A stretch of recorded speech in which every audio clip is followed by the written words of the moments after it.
ఏడుకొండల మీద కొలువై ఉన్న శ్రీవారి గురించి చెప్పాలంటే ఎన్ని గ్రంథాలైనా చాలవు. అంతటి మాహాత్మ్యం కలిగిన శ్రీవారి గడ్డం కింద నిత్యం పచ్చ కర్పూరంతో అలంకరిస్తారు. దానికి ఆంతర్యం ఏమిటో ఈ వీడియోలో చూద్దాం. అందరూ మన ఛానల్ని సబ్స్క్రైబ్ చేసి సపోర్ట్ చేయండి.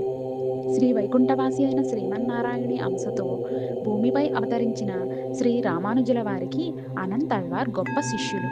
రామానుజుల వారు ఒకసారి తిరుమలలోని శ్రీ వెంకటేశ్వర స్వామి కోసం ఒక సుందరమైన పూల తోటను నిర్మించమని అనంతల్వార్ని కోరారు. ఇది చాలా కష్టమైన పని అని తెలిసి కూడా అనంతల్వార్ ఆ సవాల్ను స్వీకరించారు. ఇతడు శ్రీవారి కొండ వెనుక భాగంలో నివసించేవాడు. ఆయన తన గర్భిణీ భార్యతో కలిసి తిరుమల కొండకు వచ్చి అరణ్యాన్ని శుభ్రం చేయడం, పూల తోటను పెంచడానికి ఒక చిన్న కొలను తవ్వడం వంటి కష్టమైన పనులను మొదలుపెట్టారు.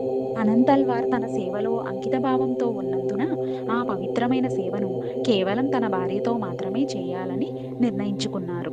ఒకరోజు ఆయన భార్య ఒక మట్టి బుట్టను మోసుకుంటూ వస్తున్నప్పుడు ఒక చిన్న పిల్లవాడు వచ్చి ఆమెకు సహాయం చేయబోయాడు. ఆమె ఆ బాలుడి సహాయాన్ని కృతజ్ఞతతో స్వీకరించింది. కానీ అది చూసిన అనంతల్వార్ కోపంతో ఊగిపోయారు. ఎందుకంటే తమ పవిత్రమైన సేవలో ఒక బయట వ్యక్తి జోక్యం చేసుకున్నాడని ఆయన అనుకున్నారు. కోపంతో ఆయన తన చేతిలో ఉన్న గుణపాన్ని ఆ బాలుడిపై విసిరారు. అది ఆ బాలుడు గడ్డానికి తగులుతుంది. దాంతో ఆ బాలుడు ఆనంద నిలయంలోకి వెళ్ళి కనబడకుండా మాయమైపోతాడు. ఆలయంలో అర్చకులు స్వామివారి విగ్రహానికి గడ్డం వద్ద రక్తం కారటం చూసి ఆశ్చర్యపోతారు. అనంతల్వార్ గుడిలోకి వెళ్ళినప్పుడు శ్రీ వెంకటేశ్వర స్వామి విగ్రహం గడ్డం నుండి రక్తం కారడం చూసి ఆశ్చర్యపోతారు. అప్పుడు ఆయనకు ఆ బాలుడు మరెవరో కాదు, సాక్షాత్తు శ్రీ వెంకటేశ్వర స్వామి వారే అని అర్థమవుతుంది. తన తప్పుకు పశ్చాత్తాపడి అనంతల్వార్ వెంటనే స్వామివారి గాయానికి గంధం మరియు పచ్చకర్పూరం పూస్తారు.